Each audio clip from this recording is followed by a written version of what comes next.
जी, अस्सलाम वालेकुम student. Student आज की जो वीडियो है वो हमारी कॉन्स्टिट्यूशन ऑफ पाकिस्तान के हवाले से है। तो आज का लेक्चर जो है वो मैं आपसे कॉन्स्टिट्यूशन ऑफ पाकिस्तान पे डिस्कस करूंगा। तो आपसे वीडियो स्टार्ट करने से पहले मैं आप सबसे रिक्वेस्ट करूंगा, अगर आपके पास मेरे नोट्स अवेलेबल हैं तो आप मेरे नोट्स ओपन कर लें। अगर आपके पास जो भी मटेरियल अवेलेबल है जिससे कि आप प्रिपेयर कर रहे हैं कॉन्स्टिट्यूशन, उसको ओपन कर लें। तो हम स्टार्ट करते हैं और पॉइंट वाइज हम हर जितने भी इसके आर्टिकल हैं वो आज पॉइंट वाइज डिस्कस करेंगे। तो स्टार्ट करने से पहले जैसे कि आपको स्क्रीन पे भी नज़र आ रहा है कि कॉन्स्टिट्यूशन की उन्होंने करेक्टरिस्टिक बयान किए हैं कि हमारे कॉन्स्टिट्यूशन जो है पाकिस्तान का वो उसमें टोटल 7 स्केड्यूल्स हैं और इसमें 12 चैप्टर हैं और इसके टोटल 280 आर्टिकल्स हैं। तो आपसे पेपर में वो क्वेश्चन पूछ सकता है, आपने ये जितनी भी चीज़ें हैं ये आपने याद रखनी है और इनको कोई नोट कर लेना है। वो आपको पेपर में पूछ सकता है एमसीक्यूज के, बताएं कि जो कॉन्स्टिट्यूशन ऑफ पाकिस्तान है उसमें टोटल कितने आर्टिकल्स हैं या वो कितने चैप्टर पे बेस करता है, उसमें कितने स्केड्यूल हैं। तो ये सब चीज़ें आपके इलम में होनी चाहिए। तो नीचे मैंने चार्ट में जो चैप्टर वाइज उनका सारा चैप्टर का नंबर उसकी डिस्क्रिप्शन भी दे दिया, वो आप पढ़ सकते हैं। तो हम स्टार्ट करते हैं प्रेम्बल से। प्रेम्बल जो है वो प्रेम्बल से मतलब होता है तमहीद, कि जो हमारा कॉन्स्टिट्यूशन है उसकी तमहीद क्या है, कि उसमें बेसिकली उसकी अंदर जो मेन जो एलिमेंट है हमारे कॉन्स्टिट्यूशन का वो क्या है। तो जो कॉन्स्टिट्यूशन ऑफ पाकिस्तान है उसमें सबसे पहले तो इस चीज़ का इकरार किया गया है कि अल्लाह ताला हर चीज़ का मालिक है और हर चीज़ अल्लाह ताला की कायनात में जो भी चीज़ है वो अल्लाह ताला की मलकियत है और तमाम अख्तियारात जो हैं वो उसी के पास हैं। और ये जो आइन बनाया गया ये बेसिकली अल्लाह ने आगे अपने जो अख्तियार हैं वो उसको अल्लाह के अख्तियार को ट्रांसफ़र किया गया है जो कि पीपल ऑफ पाकिस्तान है उनको, और उनको ये उनके लिए एक मुक़द्दस अमानत है। दूसरा, प्रेम्बल में ये चीज़ बड़ी क्लियरली लिखी गई है कि जो पाकिस्तान क़याम पाकिस्तान है इसका मकसद है कि यहाँ पे मुसलमान जो हैं वो इस्लामी असूलों के मुताबिक अपनी ज़िंदगी गुजार सकें। और इसके अलावा जो अक़लियतें, जो भी दूसरे मज़ाहिब के लोग पाकिस्तान में रह रहे हैं, उनको भी अपने मज़हबी और सकाफ़ती आज़ादी हो और वो उसके मुताबिक अपने मज़हब की और अपने सकाफ़त के मुताबिक अपनी ज़िंदगी जो है वो गुजार सकें। नेक्स्ट हम स्टार्ट करते हैं पार्ट 1 से जो कि इंट्रोडक्टरी है। तो पार्ट 1 का जो है आर्टिकल 1 से स्टार्ट हो रहा है। आर्टिकल 1 में बताया गया है कि इसके तहत पाकिस्तान का जो नाम है वो कंप्लीट नेम वो है इस्लामी जमहूरिया पाकिस्तान। ये जो पाकिस्तान का नाम है ये आर्टिकल 1 में उसको डिफाइन किया गया है। आर्टिकल 2 की बात करें तो इसके तहत इस्लाम जो है वो रियासती मज़हब है पाकिस्तान का। तो आपसे पेपर में वो पूछ सकता है, जो पेपर सेटर है, कि आप बताएं कि जो इस्लाम है shall be a state religion of Pakistan, ये कौन से आर्टिकल में ये चीज़ मेंशन है। तो आपके इल्म में होना चाहिए कि आर्टिकल 2 इस चीज़ को डिफाइन करता है कि इस्लाम जो है वो रियासत का मज़हब है। स्टूडेंट, आर्टिकल 3 की बात करें तो आर्टिकल 3 के तहत रियासत हर किस्म के इस्तेसाल का खात्मा करेगी और ज़िंदगी गुजारने के जो बुनियादी असूल हैं उनको यकीनी बनाएगी। कि ये रियासत की रिस्पॉन्सिबिलिटी है कि वो नस्ली तासुब और मज़हब की बुनियाद पर कोई भी इस्तेसाल जो है ना वो ना होने दे मुआशरे में। आर्टिकल 4 पे आते हैं। आर्टिकल 4 है right of individual to be dealt with in accordance with law. तो इसके तहत हर शहरी का हक है कि रियासत उसे कानूनी तहफ़्फ़ुज़ फराहम करे और उसके जितने भी बुनियादी हकूक़ हैं उनकी हिफाजत करे। ना आर्टिकल 5 पे आते हैं, loyalty to state and obedience to constitution and law. तो आर्टिकल 5 के तहत आइन और कानून की पासदारी जो है वो हर शहरी का फ़र्ज़ है। जो भी सिटीज़न है पाकिस्तान का उस पे ये एक ड्यूटी है और उसकी रिस्पॉन्सिबिलिटी है कि जो कॉन्स्टिट्यूशन है और जो लॉज़ हैं स्टेट के, उनको फॉलो करे, उन पे ओबीडिएंट रहे। नेक्स्ट हम आर्टिकल 6 पे आते हैं। तो आर्टिकल 6 के तहत अगर कोई भी शख्स आईने पाकिस्तान को मनसूख करता है ताकत के इस्तेमाल से या आईने पाकिस्तान को तोड़ता है या इसको मुअत्तल करता है, तो वो संगीन गद्दारी का मुजरिम जो है ना वो तस्वर किया जाएगा। और इसमें ये एक चीज़ बड़ी क्लियर लिखी गई है कि अगर कोई शख्स जो ऐसा अमल करता है तो वो उसके इस अमल की जो तौसीक है ना ही वो सुप्रीम कोर्ट कर सकती है और ना ही हाई कोर्ट कर सकती है। और इसी में जब आप देखेंगे कॉन्स्टिट्यूशन ऑफ पाकिस्तान पढ़ेंगे तो आर्टिकल 6 का सब आर्टिकल 3 बताता है हमें कि मजलिस शूरा जो है, जो कि जिसको हम पार्लियामेंट बोलते हैं, वो कानून के मुताबिक उस मुजरिम के सजा का जो है तयन करेगी। नेक्स्ट हम आते हैं पार्ट 2, जो कि fundamental rights and principle of policy के हवाले से। तो आपको स्टूडेंट इल्म में होना चाहिए कि जो फंडामेंटल राइट्स का जो है वो आर्टिकल 7 से आर्टिकल 28 जो है, ये फंडामेंटल राइट्स को कवर करते हैं कॉन्स्टिट्यूशन ऑफ पाकिस्तान में। तो हम स्टार्ट करते हैं आर्टिकल 7 से। आर्टिकल 7 है डेफिनेशन ऑफ स्टेट। तो इसमें रियासत की वजाहत बयान की गई है कि रियासत से मुराद जो आपकी वफाकी हुकूमत है, जो आपकी पार्लियामेंट है, जो आपकी प्रोविंशियल गवर्नमेंट्स हैं, सूबाई हुकूमतें हैं, सूबाई असम्बलियाँ हैं, प्रोविंशियल असम्बली, ये सब जितने भी हैं इंस्टीट्यूशन हैं, ये रियासत तस्वर किए जाते हैं। नेक्स्ट आएंगे article 8, law in consistence with और in derogation of fundamental right to be void. तो इसमें बड़ा क्लियर लिखा गया आर्टिकल 8 में कि इसके तहत अगर कोई भी ऐसा कानून बनाया जाता है जो कि बुनियादी हकूक के जो कवानीन है उनसे मुतजाद होता है, तो ऐसा कानून गैर कानूनी और गैर आइनी तस्वर किया जाएगा। इसकी अगर मैं एग्जांपल दूं, तो अगर गवर्नमेंट ऑफ पाकिस्तान कोई लॉ पास कर देती है कि जितने भी गवर्नमेंट जॉब्स हैं वो सिर्फ मुस्लिम्स को मिलेंगी, या किसी पर्टिकुलर आगे स्पेसिफाई कर देती है कि किसी खास एरिया के लोगों को मिलेंगी, तो ये ऐसा लॉ जितना भी है ये void null and void consider होगा और नॉन कॉन्स्टिट्यूशनल लॉ जो है वो समझा जाएगा। तो आर्टिकल 9 की बात करें, तो आर्टिकल 9 है सिक्योरिटी ऑफ पर्सन।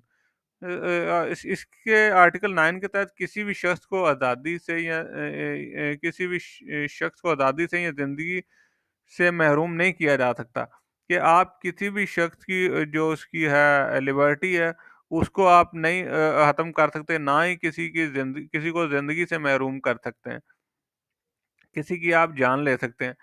आर्टिकल 10 पे आते हैं। आर्टिकल 10 है सेफ गार्ड फ्रॉम अरेस्ट। तो आर्टिकल 10 का आगे सब आर्टिकल 1 है। तो इसके तहत किसी भी शख्स को बगैर वजह के गिरफ्तार नहीं किया जा सकता, और ना ही किसी मुजरिम को अपने दिफा के लिए अपने पसंद का वकील करने से रोका जा सकता है। तो ये बेसिकली अरेस्ट अनलॉफुल अरेस्ट जो है उसके हवाले से है कि आप किसी भी शख्स को विदाउट एनी रीज़न जो है वो इन्फोर्समेंट एजेंसीज अरेस्ट नहीं कर सकती। अगर उसको अरेस्ट करेंगी तो उसको रीज़न बताएंगी कि उसके क्या रीज़न है, किस रीज़न की वजह से उसको अरेस्ट कर रहे हैं। और दूसरा उसमें ये भी है कि वो जो भी बंदा जिसको अरेस्ट करती है, ये उसका राइट है, फंडामेंटल राइट है कि वो अपने डिफेंस के लिए कोई भी काउंसिल जो भी उसको पसंद है वो अपॉइंट कर सकता है। तो आर्टिकल 10 का सब आर्टिकल 2 की बात करें, तो इसके तहत गिरफ्तार शख्स को 24 घंटे के अंदर अंदर मुतलका मजिस्ट्रेट के पास जो है वो पेश करना ज़रूरी होता है। ये आईने पाकिस्तान में बड़ा क्लियर लिखा गया। और आप मजिस्ट्रेट की इजाज़त के बगैर किसी भी शख्स को ज़ेर हिरासत नहीं रख सकते। अगर आप ज़ेर हिरासत रखेंगे तो आप गैर आइनी इक़दाम कर रहे हैं। आर्टिकल 10 का सब आर्टिकल 3 है। इसके तहत इस जो कानून है इसका लागू उस शख्स पर नहीं होगा जो किसी भी कानून के तहत गिरफ्तार या हिरासत में लिया गया हो। अब कोई शख्स जो भी अगर कोई गिल्टी है या किसी ने ऑफेंस किया और उसको पुलिस अरेस्ट कर लेती है, तो वो ये नहीं कह सकता जी कि मेरा तो फंडामेंटल राइट है, आप मुझे अरेस्ट नहीं कर सकते, आप मुझे क्यों अरेस्ट कर रहे हैं।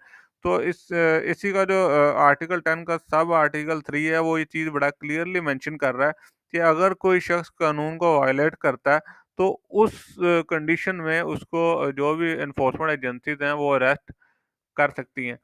तो आगे आप अब हम आएंगे 10A, आर्टिकल 10A। तो आर्टिकल 10A की बात करें जो कि राइट ऑफ फ्री ट्रायल के बारे में है, तो इसके तहत हर मुल्ज़िम का बुनियादी हक है कि उसके खिलाफ जो मुकदमा है वो मुनसिफाना तरीके से चलाया जाए और उसे अपने डिफेंस का पूरा मौका दिया जाए। ऐसे नहीं हो सकता कि आप कोई शख्स अरेस्ट हुआ है और बगैर उसे सुने, बगैर उसे डिफेंस का टाइम दिए, जो भी कोर्ट्स हैं वो उसको वैसे ही उसको फेयर ट्रायल के बगैर ही उसको इम्पीच कर दें या उसको सजा दे दें। आर्टिकल 11 पे आते हैं। आर्टिकल 11 है स्लेवरी फोर्स लेबर प्रोहिबिटेड। तो आर्टिकल 11 के तहत इसके भी आगे फर्दर 3 सब आर्टिकल हैं। तो आर्टिकल 1 को हम डिस्कस करें तो इसके तहत किसी शख्स को अपना गुलाम बनाना या किसी शख्स से जबरी मुशक्कत कराना जो है वो गैर कानूनी और गैर आईनी इक़दाम है। तो आर्टिकल 11 का सब आर्टिकल 2 हमें ये बताता है कि जबरी मुशक्कत और गुलामों की खरीदो फरोख्त जो है वो भी प्रोहिबिटेड है as per constitution of Pakistan. Next इसमें इसी का आर्टिकल 11 का सब आर्टिकल 3 है। उसके तहत 14 साल से कम उम्र बच्चे किसी भी किस्म की अगर आप उसे मजदूरी करवाएंगे तो वो जुर्म है। तो जैसे कि किसी फैक्ट्रियों में अगर बच्चे काम कर रहे हैं 14 साल से कम या कहीं बाहर की शॉप से काम कर रहे हैं तो वो एज पर लॉ वो जुर्म कंसिडर किया जाएगा। नेक्स्ट हम आते हैं आर्टिकल 12 पे, प्रोटेक्शन अगेंस्ट रिस्ट्रोस्पेक्टिव पनिशमेंट। तो इसके तहत किसी ऐसे अमल या कोताही पे सजा नहीं दी जा सकती कि जो उस वक़्त किया गया हो, जिस वक़्त वो अमल किया गया हो, इस वक़्त वो काबिल जुर्म ना हो। तो मैं इसकी अगर आपसे एग्ज़ाम्पल शेयर करूँ तो आपके इल्म में जैसे कि आजकल इन दिनों में अब लॉ पास हो गया हुआ है कि आप पतंगबाज़ी नहीं कर सकते। तो आपको पता है ये बहार के मौसम में एक फेस्टिवल होता था, काइट फेस्टिवल, जिसमें सब लोग पतंगबाजी करते थे और इसको फेस्टिवल को मनाते थे। तो अब आप इस कानून के तहत किसी को ये नहीं सजा दे सकते कि वो पास में वो पतंगबाजी करता था तो इसलिए उस ग्राउंड पे कि वो पास में पतंगबाजी करता रहा तो उसको सजा दी जाए। तो ये जो आर्टिकल है वो इस चीज़ से रोक देता है कि जो भी जुर्म वो उस वक़्त पे किया गया हो जब कि वो कोई अमल उस वक़्त पे किया गया हो जब वो जुर्म नहीं था, तो उसका इतलाक बाद में उस शख्स पे नहीं होगा। नेक्स्ट हम आते हैं article 13, protection from double punishment. जिसको हम लीगल लैंग्वेज में डबल जेओपार्डी भी कहते हैं, वो अक्सर आप लोगों ने पढ़ा हुआ है, बच्चों के इल्म में होगा। तो इसके तहत किसी मुजरिम को एक ही जुर्म में 2 मरतबा सज़ा नहीं दी जा सकती। कि एक शख्स है कि जिसने कोई ऑफेंस किया और उसको पनिश कर दिया तो दोबारा उसी सेम ऑफेंस पे उसको पनिश नहीं किया जा सकता। इसकी मैं अगर आप छोटी सी मिसाल दूँ कि एक शख्स है जिसने आपकी गाड़ी का शीशा तोड़ दिया और उसको पुलिस ने पकड़ लिया, अरेस्ट किया और उसको बाद में पनिश भी किया, प्रूफ हो गया कि उसने वो गिल्टी और जानबूझ के आपकी जो भी प्रॉपर्टी है उसको नुकसान पहुंचाया, तो उसको पनिश कर दिया। लेकिन अब दोबारा कल को फिर आप किसी बात पे उसे पुलिस पनिश नहीं कर सकती कि आपने पहले शीशा तोड़ा था तो दोबारा आप ही ने तोड़ा होगा, ठीक है, तो उसी को दोबारा इसी चीज़ पे पनिश कर दे। तो किसी एक जुर्म में किसी शख्स को 2 बार पनिश नहीं किया जा सकता। नेक्स्ट आते हैं हम आर्टिकल 14 जो है इनवॉलेबिलिटी ऑफ डिग्निटी ऑफ मैन। तो इसके आर्टिकल 14 के आगे दो सब आर्टिकल हैं। तो सब आर्टिकल 1 के तहत किसी शहरी के इज्जत नफ्स को मजरूर नहीं किया जा सकता। तो हमें बड़ा क्लियरली कॉन्स्टिट्यूशन ऑफ पाकिस्तान में लिखा गया है कि आप किसी भी शहरी के इज्जत नफ्स को मजरूर नहीं कर सकते। आर्टिकल 14 का सब आर्टिकल 2 ये बताता है कि शवाहिद हासिल करने के लिए किसी शहरी पर तशद्दुद नहीं कर सकते। ऐसा नहीं है कि अगर किसी से एविडेंस कलेक्ट करने हैं तो पुलिस जो है वो उसको अरेस्ट करके और उसको टॉर्चर शुरू कर दे रही है कि हमने से एविडेंस लेने हैं, हमने शवाहिद इकट्ठे करने हैं तो हम इसलिए इस पर तशद्दुद कर रहे हैं। तो आर्टिकल 14 का सब आर्टिकल 2 इस चीज़ से रोक देता है कि आप किसी भी शख्स पे शवाहिद इकट्ठे करने के लिए उसको पनिश नहीं कर सकते, उसको टॉर्चर नहीं कर सकते। तो आर्टिकल 15 की बात करें जो कि है फ्रीडम ऑफ मूवमेंट। तो तो ये जो आर्टिकल 15 है ये बेसिकली है कि किसी भी शख्स को पाकिस्तान में कहीं भी जाने की इजाज़त है, वो कहीं भी रिहाइश जो है वो अख्तियार कर सकता है और किसी शहरी की नकलो हरकत पर किसी किस्म की पाबंदी नहीं लगाई जा सकती। हर शहरी का ये राइट है कि वो फ्रीडम ऑफ मूवमेंट का वो जहाँ मर्जी चाहे वो जा सकता है।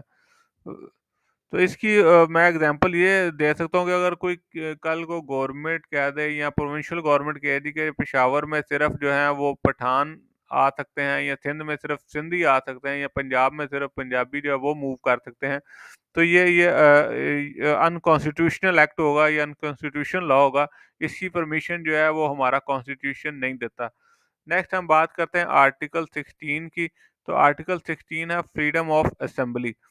इसके तहत हर शहरी को पुरअमन तरीके से जमा होने का हक है कि वो कहीं भी अपनी गैदरिंग कर सकता है for the sake of entertainment के लिए या किसी भी और वजह से। लेकिन इसमें वो किसी ऐसी जगह पे वो अपनी नई जमा हो सकते हैं जहाँ पे कानूनी तौर पे ममानत होगी। जैसे कि अगर जहाँ पे दफ़ाई तनसीबात हैं, ऐसे इलाके जहाँ पे पाकिस्तान की दफ़ाई तनसीबात हैं, तो वहाँ पे अगर आप कह रही है मैं असेंबली हमने फ्रीडम ऑफ असेंबली और हम यहाँ लोग इकट्ठे हो रहे हैं, तो उस चीज़ की परमिशन जो है वो नहीं है। वैसे किसी भी शहरी को किसी भी मुकाम पे पीसफुल अगर वो गैदरिंग करना चाह रहे हैं, तो हमारा कॉन्स्टिट्यूशन उनको इस चीज़ की परमिशन देता है। नेक्स्ट हम बात करते हैं आर्टिकल 17 जो है फ्रीडम ऑफ एसोसिएशन। तो फ्रीडम ऑफ एसोसिएशन के तहत हर शहरी का हक है कि वो कोई भी तंजीम बना सकता है या किसी भी सियासी पार्टी को जिसको वो बेहतर समझता है या जिसकी तरफ उसका झुकाव है वो उसको ज्वाइन कर सकता है। किसी पे आप किसी को मजबूर नहीं कर सकते कोई खास पार्टी ज्वाइन करने के लिए या किसी खास पार्टी को छोड़ने के लिए। हम आर्टिकल 18 की बात करें तो आर्टिकल 18 है freedom of trade business profession. तो आर्टिकल 18 के तहत हर शहरी का बुनियादी हक है वो कोई भी कानूनी कारोबार जो है वो शुरू कर सकता है या वो कोई भी पेशा अख्तियार कर सकता है। कि कोई शख्स है वो अगर डॉक्टर बनना चाहता है तो वो डॉक्टर बन सकता है, कोई लॉयर बनना चाहता है तो वो लॉयर बन सकता है, कोई टीचर बनना चाहता है तो उस पे कोई किसी किस्म की ये नहीं है उसके रास्ते में रुकावट कि वो ये प्रोफेशन अख्तियार नहीं कर सकता। तो ये फ्रीडम जो है ये हमारा कॉन्स्टिट्यूशन देता है सब सिटीजन को। लेकिन इसमें एक चीज़ बड़ी क्लियर है कि वो लॉफुल बिजनेस कर सकता है। अब कोई शख्स है वो कह दी कि मैं तो ड्रग्स का बिजनेस करना चाह रहा हूँ तो मुझे परमिशन दी जाए। तो इसमें जो फ्रीडम ऑफ ट्रेड है ये बेसिकली लॉफुल बिजनेस के हवाले से कि सिर्फ आप लॉफुल बिजनेस जो है वो आप कर सकते हैं, अनलॉफुल बिजनेस की परमिशन नहीं है। आर्टिकल 19 की बात करें तो आर्टिकल 19 है freedom of speech. Freedom of speech के तहत हर शहरी को आज़ादी राय का हक है कि उसको ये हक हासिल है कि वो अपने राय का इजहार करे और आज़ादी सहाफ़त जो है वो भी कानूनी दायरे में रह कर करने की इजाज़त हमारा कॉन्स्टिट्यूशन देता है। तो इसके कॉन्स्टिट्यूशन में एक चीज़ बड़ी क्लियर लिखी गई है कि आप जो भी सहाफ़त अगर है वो सहाफ़ी हैं तो वो इस चीज़ का ख्याल रखेंगे वो कोई ऐसी चीज़ ना करें जो इस्लाम या मुल्क की सालमियत के लिए खतरा हो। अदरवाइज फ्रीडम ऑफ स्पीच आप जैसी भी जो भी बात है वो अपनी स्पीच के थ्रू आप दूसरों को पहुंचा सकते हैं। लेकिन कुछ कुछ कवानीन है जिनको आपका ख्याल आपको रखना पड़ता है। नेक्स्ट हम बात करते हैं 19A की। 19 एट राइट ऑफ इंफॉर्मेशन। तो इसके तहत हर शहरी को अवामी अहमियत से मुतल्लिक मालूमात तक रसाई का हक हासिल है कि वो इंफॉर्मेशन जो जनरल पब्लिक के लिए है ये हर सिटीजन का राइट है कि वो उस तक उसकी अप्रोच होनी चाहिए। जिसकी मैं अगर कोई एग्जांपल दूं तो हर शहरी का राइट है कि वो जान सके कि हमारे जो प्रोविंसेस हैं उनकी जो असम्बलीज हैं कॉन्स्टिट्यूशन असम्बली उनमें लोग जो रिप्रेजेंट कर रहे हैं उन वो कितने मराहत ले रहे हैं। जो उसके अलावा हमारे जो जजेस हैं जो बाकी इस तरह के पोजीशन होल्डर हैं वो क्या मराहत ले रहे हैं, क्या सैलरी ले रहे हैं, क्या एक्सपेंसेस आ रहे हैं। गवर्नमेंट जो है वो अपने जितने भी रेवेन्यू है वो कहाँ पे स्पेंड कर रही है, किस तरीके से वो अपनी एलोकेशन की हुई है उसने जितने भी फंड्स हैं।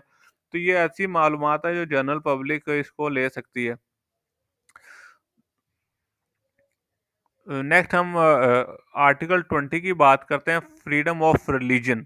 तो फ्रीडम ऑफ रिलीजन के तहत हर शहरी को अपने मज़हब के मुताबिक ज़िंदगी गुजारने की आज़ादी है और अपने मजहबी मुकामात पे जाने की भी आज़ादी है। कि आप किसी पे इस चीज़ की वो नहीं लगा सकते पाबंदी के जो क्रिश्चियन हैं वो अपनी चर्च में नहीं जा सकते, जो मुस्लिम्स हैं वो अपने मसाजिद में नहीं जा सकते या कोई भी ऐसा आप नहीं उन पे रिस्ट्रिक्शन लगा सकते कि जो उनसे रिलीजन से रिलेटेड हो। जो भी शख्स वो जिस भी रिलीजन से बिलोंग करता है ये उसका फंडामेंटल राइट है कि वो अपने रिलीजन को फॉलो करे और जो जो उसकी जो रिलीजन में प्रैक्टिसेस हैं या जिस तरीके से भी वो अपना मज़हब को अपनी ज़िंदगी को गुजारने का तरीका उसके मज़हब में बयान किया गया है वो उसको फॉलो करे। तो स्टूडेंट ये जो आपके 15 से लेके 19 तक जितने भी आर्टिकल्स हैं ये इंपॉर्टेंट है। वो आपसे पेपर में पूछ लेता है कि आप बताएं कि फ्रीडम ऑफ एसोसिएशन का आर्टिकल क्या है। तो आप देख रहे होंगे इसी के आगे मैंने एक छोटा सा एक वर्ड बनाया हुआ है कि जो कि मैं आपसे थोड़ा इसका बैकग्राउंड शेयर कर देता हूँ। ये बेसिकली इनको जैसे आप कहते हैं राइम्स होती हैं, इसी तरह ये स्मार्ट वर्ड होते हैं जो आप किसी भी चीज़ को याद रखने के लिए आप उनको मेमोराइज कर लेते हैं। तो आपने अक्सर वर्ड सुना होगा मैट। मैट हम अक्सर मैट का वर्ड यूज़ करते हैं। मैट और दूसरा सर आप किसी शख्स के लिए या किसी अपने उस्ताद के लिए सर का वर्ड भी यूज करते हैं। तो मैंने एक ये छोटा सा शॉर्टकट बनाया हुआ है इसी इसी पोर्शन को याद करने के लिए, मैट सर के नाम से, कि मैट जो है एम जो है वो फ्रीडम ऑफ मूवमेंट को रिप्रेजेंट करता है ना। फ्रीडम ऑफ असेंबली जो है ए जो है नेक्स्ट, वो असेंबली है, फ्रीडम ऑफ असेंबली। उससे नेक्स्ट ए जो है वो फ्रीडम ऑफ एसोसिएशन के हवाले से है। और टी जो है वो फ्रीडम ऑफ ट्रेड है।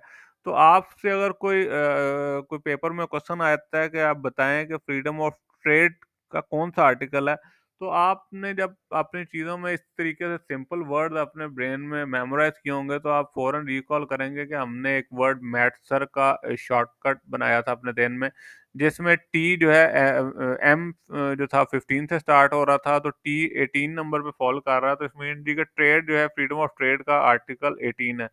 नेक्स्ट एस जो है वो स्पीच को, फ्रीडम ऑफ स्पीच के लिए हमने शॉर्टकट बनाया है। जो आई है वो 19 ए है। बस इस चीज़ का आप याद रखेंगे, जो इन्फॉर्मेशन का राइट ऑफ इन्फॉर्मेशन है उसका 19 ए आर्टिकल है। और आर जो है वो रिलीजन को रिप्रेजेंट कर रहा है। तो मैट सर का वर्ड आप शॉर्टकट अगर आप याद रखेंगे तो आपको रिकॉल करने में भी आसानी रहेगी। अगर कोई क्वेश्चन इसी वाले से पूछ लेते हैं कि फ्रीडम, असेंबली, एसोसिएशन, ट्रेड या रिलीजन, तो ये वर्ड आपको याद होगा तो आपके लिए काफ़ी इजी हो जाएगा उसका आर्टिकल जो है उसको रिकॉल करना।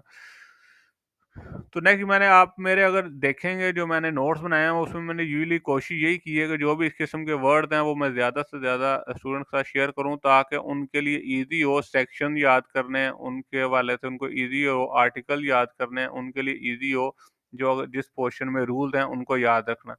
तो नेक्स्ट हम आते हैं आर्टिकल 21 पे। आर्टिकल 21 है safe guard against taxation for purpose of any particular religion.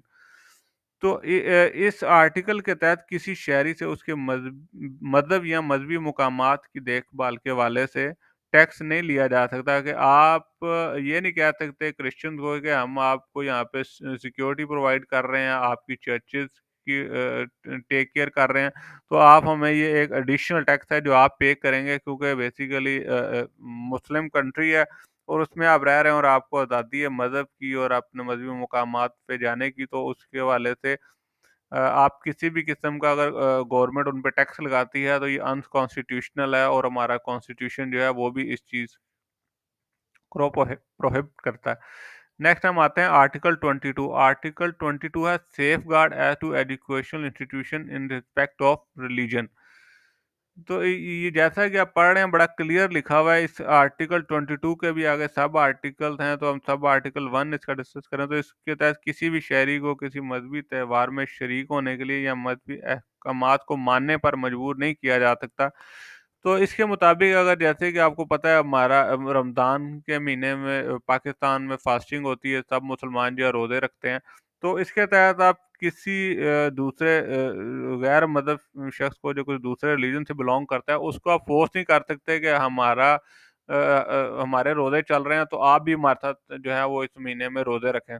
या अगर आप देखें, अगर हम जुमे का इज्तिमात होते हैं, जुमे की नमाज अदा करते हैं, तो आप क्रिश्चियन किसी को फोर्स नहीं कर सकते कि वो आए और वो भी आपके साथ आके जुमे की प्रेयर जो है वो अदा करे। तो ये उस हवाले से आर्टिकल 22 है, तो डिफाइन करता है। और उसके आर्टिकल 22 का सब आर्टिकल 2 हमें ये बताता है कि किसी को मजहबी बुनियादों पर टैक्स में छूट भी नहीं दी जा सकती। अब आप गवर्नमेंट ये नहीं कह सकती कि कोई ऐसी रिलीजियस पार्टी है जो इस्लामिक उस पे बनी हुई है, कोई स्पेशली जो आप कह सकते हैं, जैसे अब मैं एक एग्जांपल दूं तो जमात इस्लामी हो गई या कोई और तरीके बैक पाकिस्तान है, तो वो अगर कहें कि हमें टैक्स में लेवरी दी जाए, हमारी रिलीजियस पार्टी है, तो इस बुनियाद पे गवर्नमेंट जो है वो किसी किस्म की ना तो किसी को टैक्स छूट देगी और ना ही रिलीजन की बेस पे, जैसे कि ऊपर बताया गया कि किसी किसी दूसरे नॉन रिलीजन से ज़्यादा टैक्स जो है वसूल कर सकती है। तो आर्टिकल 22 का सब आर्टिकल 3 है वो मैंने इसमें जस्ट आपको मेन मेन उसके हेडिंग दिए हुए हैं। फर्दर मैंने वीडियो में मैंने ये ज़रूरी समझा कि आपको डिटेल में जो सब आर्टिकल हैं वो भी आपसे शेयर किए जाएँ। तो आर्टिकल 22 का सब आर्टिकल थ्री हमें ये बताता है कि किसी भी शहरी को मजहब या कौमियत या इलाके की बुनियाद पर तालीमी इदारे में दाखिले से नहीं रोका जा सकता। तो इससे मुताबिक है कि अगर फॉर एग्जांपल आप जैसे हम पेशावर जाएँ तो आपके इल्म में पेशावर में पश्तो बोली जाती है, ज़्यादातर जो लोग हैं वो पश्तो बोलते हैं।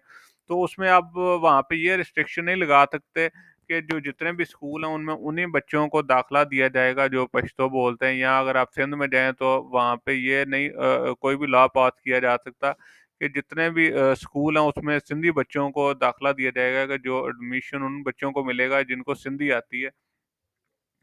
तो जो आर्टिकल 22 है कॉन्स्टिट्यूशन ऑफ पाकिस्तान का, उसने बड़ा स्ट्रिक्टली ये चीज़ क्लियर कर दी है कि इस किस्म का कोई भी लॉ जो है वो नहीं पास किया जा सकता, और ये आर्टिकल सेफगार्ड करता है एजुकेशन इंस्टीट्यूशन को in respect of religion, in respect of race, in respect of sex, इस हवाले से।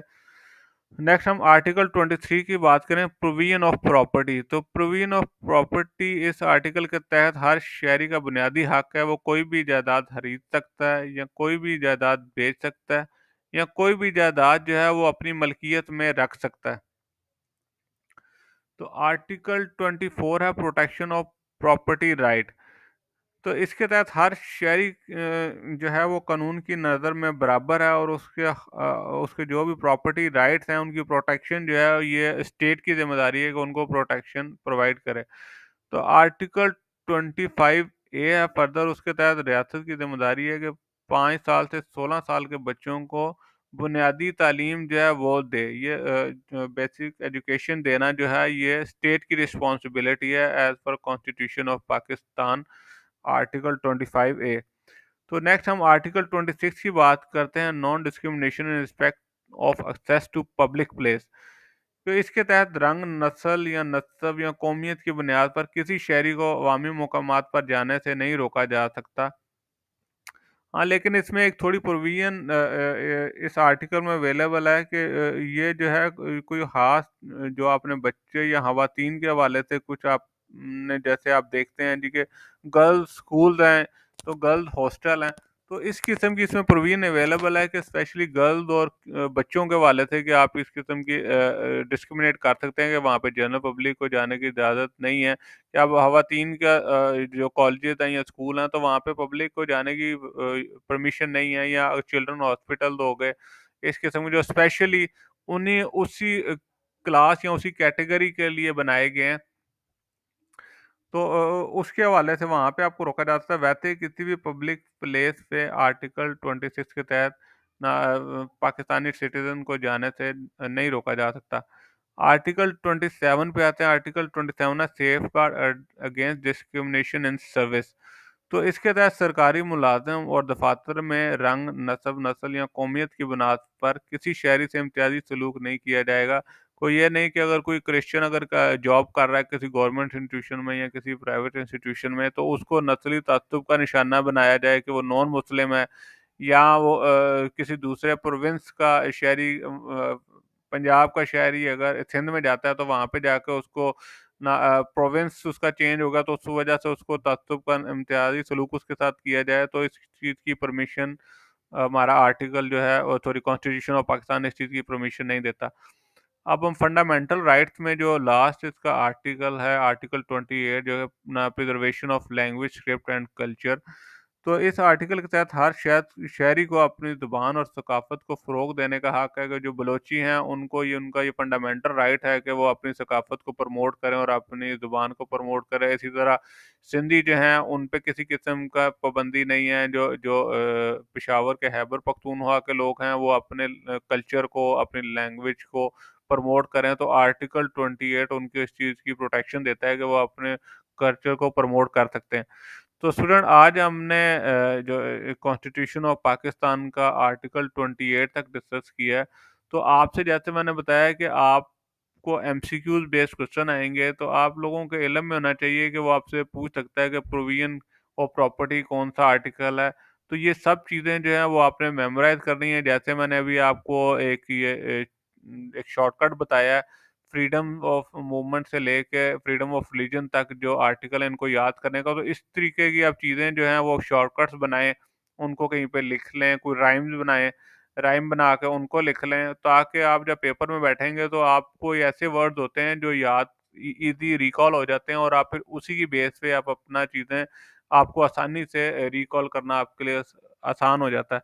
तो मैं उम्मीद करता हूँ कि आज का जो लेक्चर है वो आपके लिए बड़ा हेल्पफुल और फ्रूटफुल रहेगा। और मैं आपके फीडबैक को भी वेलकम करूँगा। अगर आपको किसी किस्म में इसमें कोई चीज़ नज़र आती है, कहीं पे कोई कमी रह गई है, कोई चीज़ मेरे से ओवरलुक हो गई है या मैं सही तरीके से उसको प्रेज़ेंट नहीं मैंने की, तो वो आप मेरे से शेयर करें।